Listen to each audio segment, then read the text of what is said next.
Yo, salut tout le monde, c'est Gata Volgar, j'espère que vous allez bien. Bon, pour ma part, je vais plutôt bien. J'espère que vous avez passé une bonne journée et j'espère aussi que vous passez un très bon week-end. Aujourd'hui, on se retrouve pour une nouvelle vidéo. Donc, on se retrouve pour le débrief du match Paris Saint-Germain-Stade Rennais. Match qui comptait pour la 10e journée de Ligue 1 Uber Eats. Victoire du Paris Saint-Germain sur le score de 3-0. Les buteurs dans ce match, Moiskin à la 11e minute de jeu, 21e but d'André Di Maria et à la 73e, c'est l'attaquant argentin qui inscrit un doublé. Grâce à cette victoire, le PSG conforte sa première place avec 5 points d'avance sur Lille, 2e, et 6 points d'avance justement sur le Stade Rennais, 3e. Voilà, donc ça a été un match, on peut dire un petit peu à sens unique pour le Paris Saint-Germain. Voilà, donc une victoire claire, nette et sans bavure des hommes de Tourelle. Voilà, donc pour débriefer un petit peu ces 90 minutes, voilà, 45 premières minutes où, comme je disais, Paris a maîtrisé son sujet. Voilà, il y avait une composition d'équipe, voilà, 11 de départ assez cohérent, voilà, donc avec des joueurs qui ont retrouvé leur poste, voilà, comme Marquinhos qui a retrouvé son poste de défenseur central, Paredes qui faisait son retour dans le 11 de départ.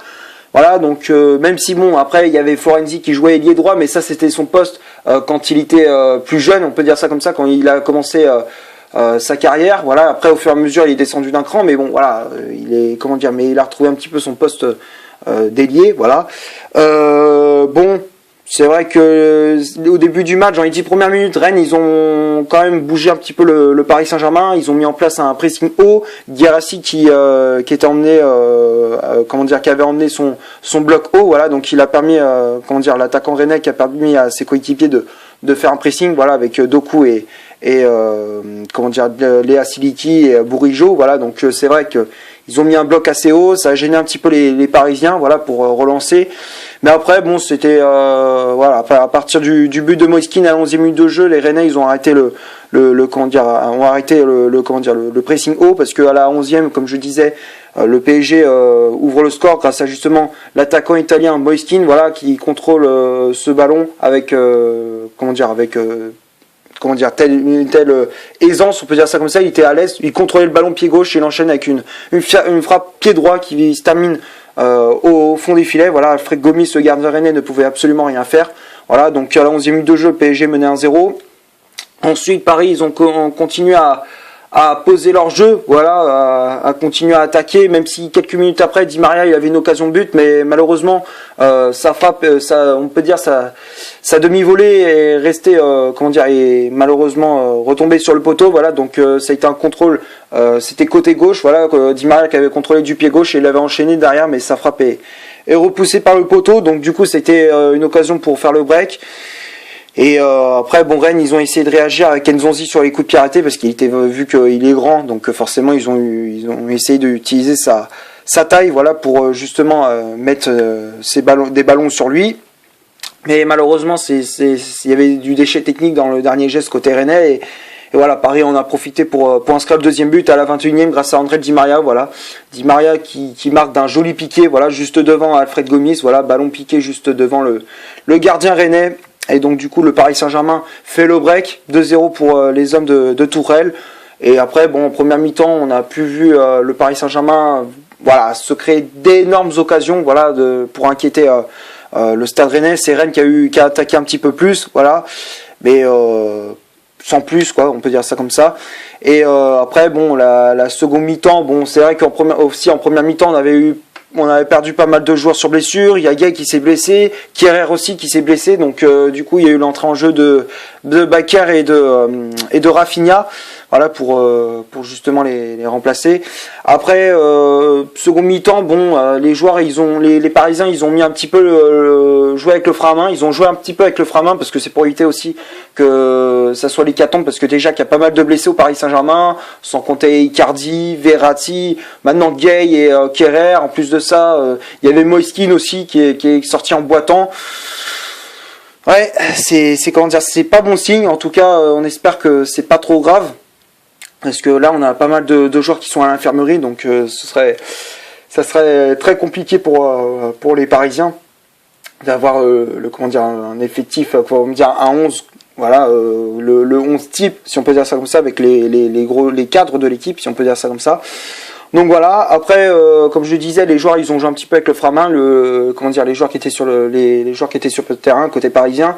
Voilà, donc tu voyais ils faisaient un petit peu tourner le ballon et tout. Côté rennais, bon, ils essayaient de revenir dans la partie, mais ils n'y arrivaient pas. Et il fallait attendre la 73e pour que Paris se mette définitivement à l'abri avec André Di Maria à la 73e, voilà, qui récupère un ballon et l'enchaîne avec une frappe à l'entrée de la surface, voilà, une frappe légèrement déviée par Damien Da Silva, le défenseur et capitaine du Stade Rennais, voilà, donc la trajectoire a été un petit peu déviée, voilà, et ça a trompé Alfred Gomis, le gardien de Rennes, et donc du coup le Paris Saint-Germain a plié la rencontre un quart d'heure avant la fin du match, donc voilà, donc le PSG s'impose définitivement 3-0. Voilà, donc on va passer maintenant à la composition d'équipe que Thomas Tuchel a aligné pour ce Paris Saint-Germain Stade Rennais. Donc ça a été un 4-3-3, comme je disais, des joueurs qui sont revenus à leur poste, voilà, qui ont retrouvé leur poste de prédilection.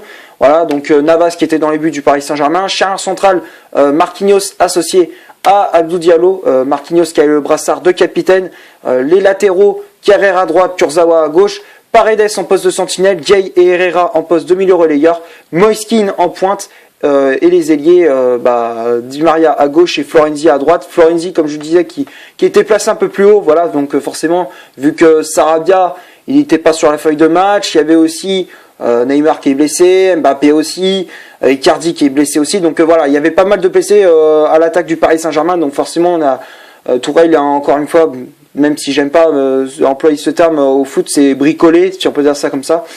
Donc voilà. Après, il y a eu la remplaçant qui était entré en jeu. Il y avait Bakker qui était entré en jeu à la place de Thilo Kehrer, Dagba à la place de Florenzi, Rafinha à la place d'Idrissa Gueye et Danilo qui était entré en jeu à la place de Moiskin. Voilà pour la composition de l'équipe. Donc comme je disais, on a retrouvé un 11 cohérent, voilà, on a retrouvé un 11 de départ assez cohérent, des joueurs qui ont retrouvé leur vrai poste, voilà, comme je disais, Marquinhos, Paredes qui faisait son retour dans le 11 de départ, Florenzi, même si je disais qu'il était ailier, c'était son premier poste, voilà, son tout premier poste au football, enfin lorsqu'il a débuté sa carrière professionnelle, donc voilà, donc du coup c'était des choix plutôt cohérents, même si voilà, après il y a des choix aussi, j'ai pas trop compris, voilà, pourquoi il fait sortir Kehrer pour faire entrer Bakker, alors que Bakker plutôt c'est un latéral gauche. J'aurais préféré voir Dagba, voilà, à la place de Kehrer, mais Dagba il est rentré en jeu à la place de Florenzi quelques minutes après, donc du coup il a joué plus haut sur le terrain. Et il y avait Rafinha, voilà, qui était entré en jeu à la place d'Idrissa Gueye pour apporter son aisance technique, voilà, pour remplacer. Et c'est vrai que ça a plutôt bien payé. En plus, il faisait pas mal de replis défensifs, voilà. Donc ça a été un match intéressant de la part de Rafinha, une bonne entrée en jeu. Et Danilo aussi qui a apporté un peu plus de stabilité au milieu de terrain. Et puis voilà quoi. On a vu un Paris Saint-Germain qui a maîtrisé son sujet. Voilà. Donc on va passer maintenant aux statistiques de cette vidéo. Donc on va commencer par celle du Paris Saint-Germain. Les hommes de Tourelle, c'est 50% de possession de balle, 2 corners, 8 tirs au total, donc 5 tirs cadrés, dont 3 buts, une position de leur jeu et 19 fautes commises. Donc ça c'est du côté du Paris Saint-Germain. Et du côté du Stade Rennais, c'est également 50% de possession de balle, 7 corners, 11 tirs au total, donc 4 tirs cadrés, donc malheureusement 0 but. Une position dans leur jeu et 15 fautes commises, donc tout ça c'est du côté du Stade Rennais. Voilà, donc quand on regarde les statistiques, c'est vrai que il y a eu c'est vrai que quand on regardait dans le jeu, dans la rencontre, c'est vrai que Rennes et Paris, ils avaient une possession très équilibrée. Tu voyais Rennes, ils avaient la même possession que Paris, voilà, donc c'était du 50-50. Voilà, en termes de corner, c'est vrai que Rennes, comme je disais, ils ont essayé d'être dangereux sur les coups de pied arrêtés. Voilà, ils essayent d'utiliser, comme je disais, la taille, de Steven Nzonzi, vu qu'il est très grand au milieu de terrain. C'est lui, je crois, que c'était l'un des joueurs les plus grands sur le terrain, donc forcément ils essayent d'attaquer, enfin d'utiliser sa taille pour essayer de marquer, mais malheureusement, comme je disais, il y avait trop de déchets techniques côté rennais. Bourigeaud qui perdait, qui a malheureusement qui essayait d'attaquer lui aussi, mais malheureusement il n'y arrivait pas. Voilà, donc c'est vrai que c'était surtout dans le dernier geste que Rennes a énormément pêché. Voilà, donc on va passer maintenant au top et au flop de cette vidéo. Donc on va commencer par Keylor Navas, voilà, Navas qui a fait un match très correct, qui a encore une fois été excellent. Voilà, il a montré toute son efficacité dans le but. Voilà, il a sorti pas mal d'arrêts aussi, il a fait pas mal de parades. Donc voilà, un match très complet de la part de Keylor Navas. Donc pour moi, je le mets dans le top. Après la charnière centrale, Marquinhos, Diallo. Marquinhos qui a fait un match correct. Voilà, on a retrouvé le vrai Marquinhos, celui qui a son poste, c'est défenseur central. Et la preuve, il a retrouvé son poste et on voyait qu'il avait ses repères, on voyait qu'il était plus à l'aise. Voilà, ce poste que milieu de terrain, bien évidemment. Donc voilà, donc Marquinhos pour moi je le mets dans le top. Diallo aussi qui a fait un très bon match. Dans l'ensemble, il a fait une bonne prestation. Il a fait de bonnes interventions. Il a récupéré pas mal de ballons. Voilà, donc un match très propre de la part du défenseur parisien. Voilà, donc pour moi Diallo je mets dans le top. Après les latéraux, Kehrer et Kurzawa. Bon, Kehrer, voilà, c'est toujours pareil. Voilà, même si malheureusement il s'est blessé, mais pour moi ça a été une première il a fait une prestation très moyenne, voire un peu médiocre. Voilà, c'est vrai que sur son côté, il a énormément subi. Voilà, avec Doku, Bourigeaud. Donc c'est vrai qu'il a énormément subi. Il a pris un peu l'eau. Voilà, c'est vrai que Rennes a eu des occasions pour revenir dans la partie. Et c'était surtout sur le côté de Kehrer où franchement ils en ont profité. Voilà, donc pour moi Kehrer dans ce match-là, j'ai pas trouvé extraordinaire. Bon, pour moi je le mets dans le flop. Kurzawa, bon. C'est toujours pareil, voilà, même s'il n'a pas fait un mauvais match, mais voilà, tu voyais aussi qu'il a fait preuve un petit peu de fébrilité, même si offensivement il a bien apporté, franchement il a été intéressant, défensivement des fois il était un peu costaud, mais comme je disais, des fois il a fait preuve de fébrilité sur certaines actions, pardon. Donc voilà, mais voilà, dans l'ensemble il a fait un bon match, Kurzawa, donc pour moi je le mets dans le top. Après le milieu de terrain, Paredes, Herrera, Gueye, le trio, voilà le cœur du jeu parisien. Paredes qui a fait un super match, voilà, match très cohérent, très correct, voilà, de la part du milieu argentin, qui a attaqué, voilà, qui a déclenché des frappes de loin, si on peut dire ça comme ça, qui a fait de bonnes transversales, défensivement, il a récupéré pas mal de ballons, donc voilà, avec Paredes qui a fait un match très correct, voilà, donc pour moi, Paredes je le mets dans le top. Après Herrera et Gueye, les deux je les mets dans le top, voilà, Gueye qui a fait un bon match, malheureusement il s'est blessé lui aussi, mais il a fait une prestation correcte, un bon match. Voilà, donc pour moi qui est Gueye, je le mets dans le top. Herrera aussi qui a fait un bon match, qui a récupéré pas mal de ballons au milieu de terrain, même si voilà, des fois tu voyais qu'il perdait un peu le ballon, des fois il perdait un peu le ballon et tout, mais hormis ça, il a fait une bonne prestation, voilà, mais voilà, dans l'ensemble Herrera qui a fait un bon match aussi, donc pour moi je le mets dans le top. Après le trio d'attaque, Florenzi, Moiskin et Di Maria, les trois je mets dans le top. Moiskin qui a fait un bon match, voilà, comme d'habitude là, au fur et à mesure des matchs, il s'installe, voilà, tu vois, qui prend ses marques, qui au fur et à mesure des rencontres, il se prend son poste de numéro 9, voilà, de titulaire. Voilà, donc pour moi Moiskin je mets dans le top, et les autres ailiers, Di Maria et Florenzi, oui, les deux je mets dans le top. Florenzi qui a fait un bon match, voilà, même si bon, c'est d'habitude, il a l'habitude de jouer plus bas sur le terrain, là il était plus haut, et même il a fait une bonne prestation aussi. Di Maria aussi, voilà, les deux je les mets dans le top. Di Maria qui a été auteur d'un doublé, match très complet de la part de l'Argentin, voilà, donc pour moi je mets dans le top. Après les remplaçants, Bakker, Dagba, Rafinha et Danilo, les quatre je les mets dans le top.